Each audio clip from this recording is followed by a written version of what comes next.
Hello class, welcome to Study Official. आज हम solve करने वाले हैं क्लास 9th का पीरियोडिक टेस्ट, अभी जो हाल ही में हुआ है 2025 और 26 में मैथमेटिक्स का, उसको सॉल्व कराने वाले हैं। ये पेपर जो है आपका डिवाइन पब्लिक स्कूल का है, तो इस पूरे पेपर का सोल्यूशन मैं आपको कराने वाला हूँ। एक एक क्वेश्चन बहुत डिटेल में बताऊँगा। तो चलिए स्टार्ट करते हैं अपना सोल्यूशन बच्चों।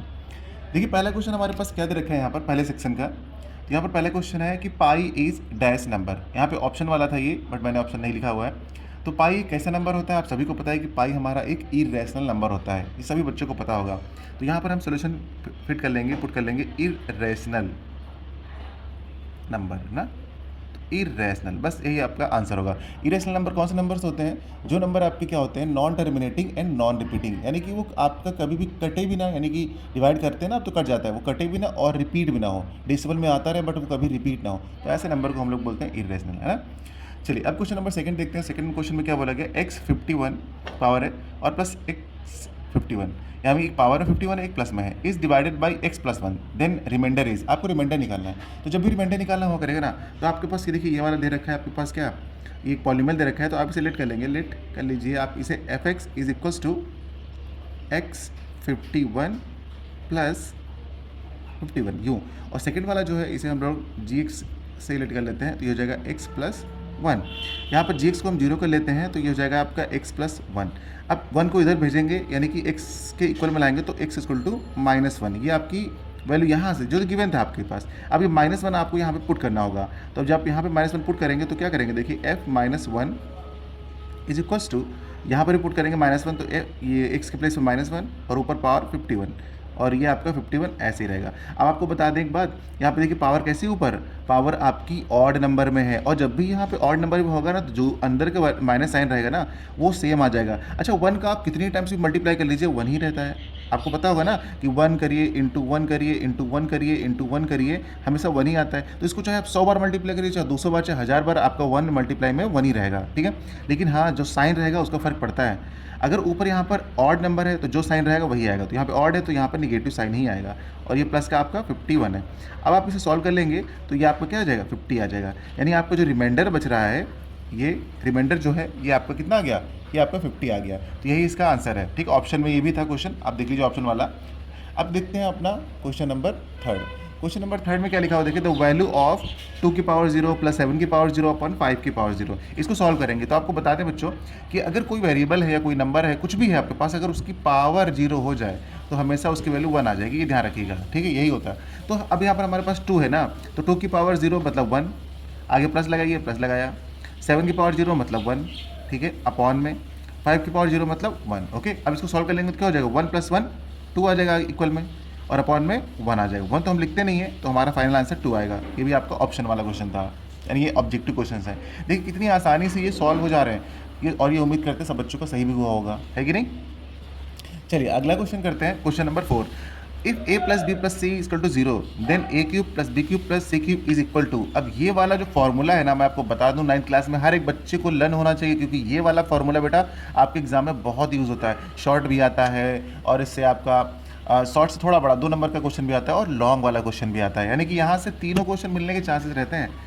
तो चलिए इसको मैं आपको बताता हूँ यहाँ पे क्या करना है। सबसे पहले आपको इसका फॉर्मूला लिख के दिखाता हूँ। इसका फॉर्मूला होता क्या है, देखिए आपका फॉर्मूला होता है a cube plus B cube plus C cube minus 3ab, okay.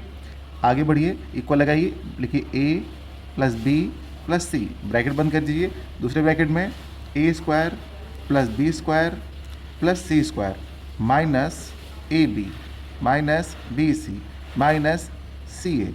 ये होता है इसका पूरा फॉर्मूला, हर एक बच्चे को ये याद होना चाहिए। अब देखिए इसका अप्लाई कैसे करेंगे हम लोग, यहाँ पे दे रखा है a plus B plus C equal to 0।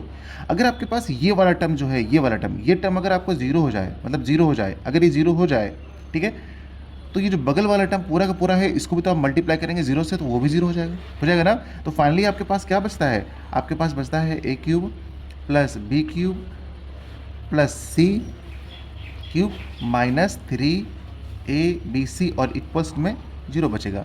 अब इक्वल में तो 0 बचा, अब आप करेंगे क्या, आगे आप लिखेंगे a cube plus B cube plus C cube is equals to, ये 3ABC उधर भेज देंगे तो ये चला जाएगा 3ABC। बस जब भी आपका इस फॉर्मूले में, यानी जब भी आपको ये कंडीशन मिलेगी तो हमेशा आंसर 3ABC आएगा। तो आपके ऑप्शन में देखिए, दिख रहा होगा आपको, दिख गया होगा पेपर में कि 3ABC। कितनी आसानी से देखिए सॉल्व हो गया ये वाला, है कि नहीं। देख के क्वेश्चन ऐसा नहीं कि बहुत बड़ा था। ठीक है, चलिए आगे बढ़ते हैं।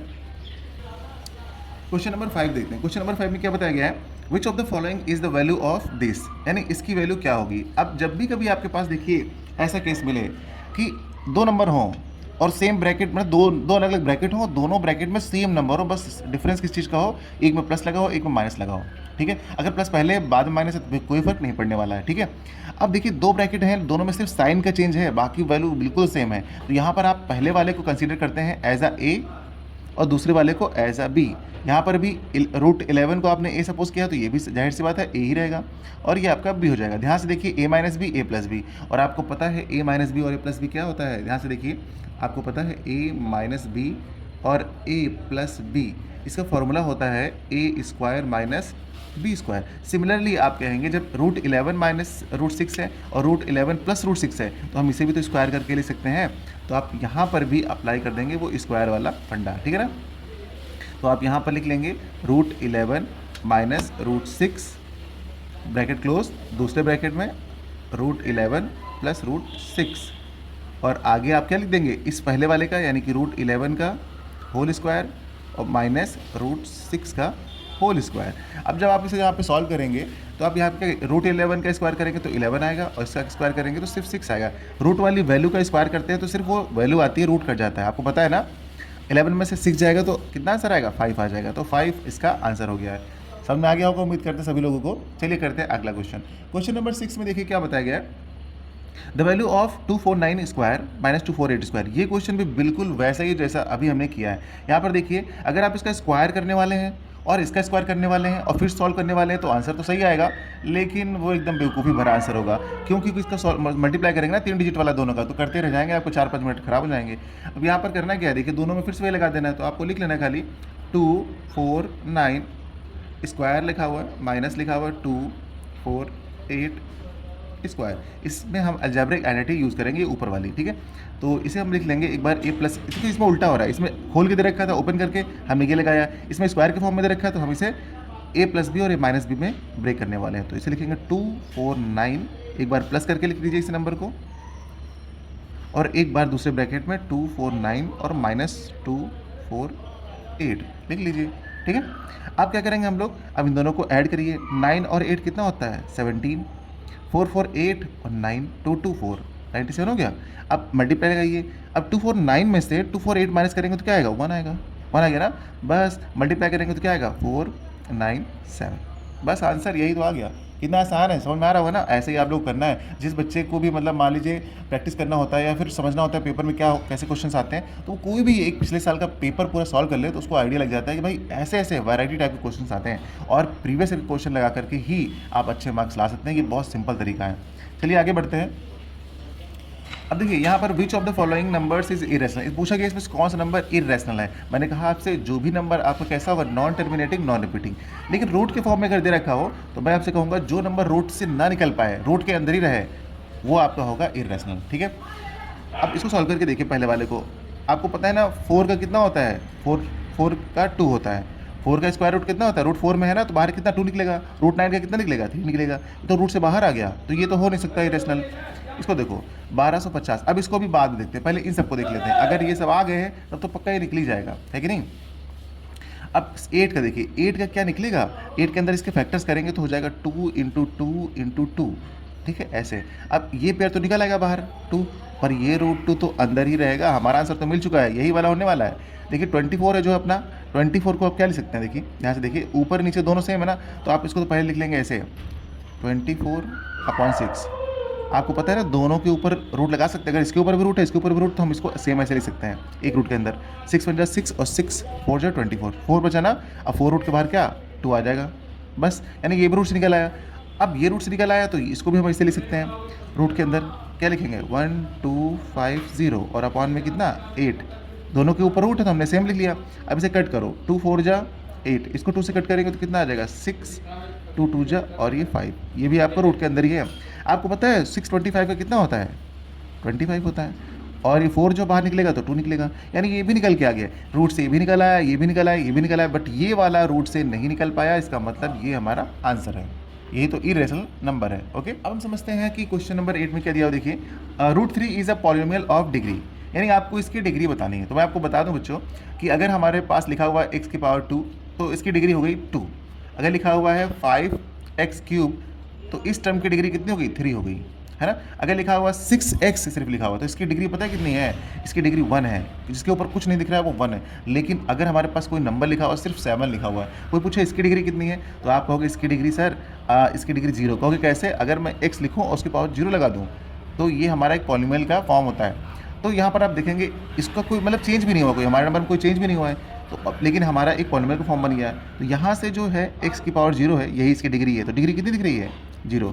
तो सिमिलरली कोई भी मतलब आपका कांस्टेंट नंबर दिख जाए जिसमें x या y z कुछ वेरिएबल ना लगा हो, उसकी डिग्री हमेशा कितनी होती है, 0। तो रूट 3 की डिग्री कितनी आएगी, 0 आएगी। ठीक है, 0 आएगी। इसकी डिग्री भी क्या आएगी, 0। कोई भी नंबर होगा आपका रूट में हो चाहे जैसे, अगर उसकी डिग्री पूछेगा तो आप कहोगे 0। लेकिन हाँ, अगर x लगा हुआ है तो 1, बाकी तो आपको दिख ही जाएगा, है ना। चलिए आगे बढ़ते हैं। क्वेश्चन नंबर 9 सॉल्व करने वाले हैं हम लोग। अब क्वेश्चन नंबर 9 में देखिए क्या बताया गया है, simplify 3 raise to the power 4 4 raise to the power 1/4, यानी इसको हम सॉल्व करेंगे। तो आपको पता है जब भी ये ब्रैकेट खुलेगा तो क्या होगा, 3 raise to the power 4 into लगता है, और ये जो भी पावर लिखी है उसको नोट कर दीजिए। आपको पता है 4 4 कट कैंसिल हो जाएगा, तो यहाँ पर 3 की पावर कितनी आ गई, 1 आ गई। इसको सॉल्व करेंगे तो कोई चेंज नहीं होने वाला, सिर्फ 3 का 3 रहेगा।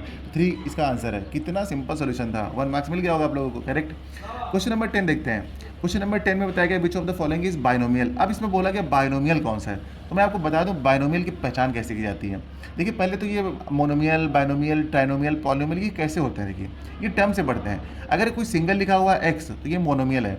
अगर कोई लिख दिया इसके साथ एक और टर्म लिख दिया जाए, x+1 लिख दिया, x+2, x+5x, कुछ भी लिख दिया जाए, बस 2 टर्म हो, एक टर्म ये एक टर्म ये, तो आपका बाइनोमियल। अगर आपका ट्राइनोमियल लिखा जाएगा तो x प्लस x² लिख दो, x लिख दो, +1 है, +2 है, +3 कुछ भी लिख दो, ठीक है। तो ये आपके ट्राइनोमियल होता है। इस तरीके से आप जैसे टर्म्स बढ़ते हैं उन्हीं को आप चेंज करते रहते हैं। वैसे सारे तो पॉलिनोमियल हैं, लेकिन मोनोमियल, बाइनोमियल, ट्राइनोमियल ऐसे पहचानते हैं। तो इसमें देखिए पूछा गया बाइनोमियल, तो क्या ये बाइनोमियल हो सकता है, इसमें सिंगल टर्म है तो मोनोमियल है, ये भी मोनोमियल है। ये वाला आपका 2 टर्म्स का दिख रहा है और ये 3 टर्म का दिख रहा है, ये तो है नहीं, ये वाला आपका है। तो इस तरीके से हम लोगों ने 10 क्वेश्चन बच्चों लगा लिए हैं, अपना सेक्शन फर्स्ट कंप्लीट होता है। ये सारे के सारे आपके मल्टीपल चॉइस वाले क्वेश्चंस थे, तो पहला सेक्शन कंप्लीट होता है, ठीक है। और उम्मीद करते हैं आपको समझ में भी आया होगा। पेपर काफ़ी बड़ा है आपका, और जब आप सॉल्व करते हैं एग्जाम में तो याद ही होगा आप लोगों को, आपका पेपर भी कुछ बच्चों का छूट जाता है कि नहीं। अगर मैं इस पूरे वीडियो को अभी भी कराऊँ सॉल्व अभी तो काफ़ी टाइम लगने वाला है, लेकिन अभी हम क्या करने वाले हैं, यही इसको रोक देते हैं। अगले सेक्शन में हम बी को कराएंगे, यानी अगले वीडियो में हम कराएंगे आपको सेक्शन बी का सॉल्यूशन। अभी सेक्शन ए का जो है आप लगाकर प्रैक्टिस कर लीजिएगा, ठीक है बच्चों। मिलते हैं अगली क्लास में सेक्शन बी के सॉल्यूशन के साथ।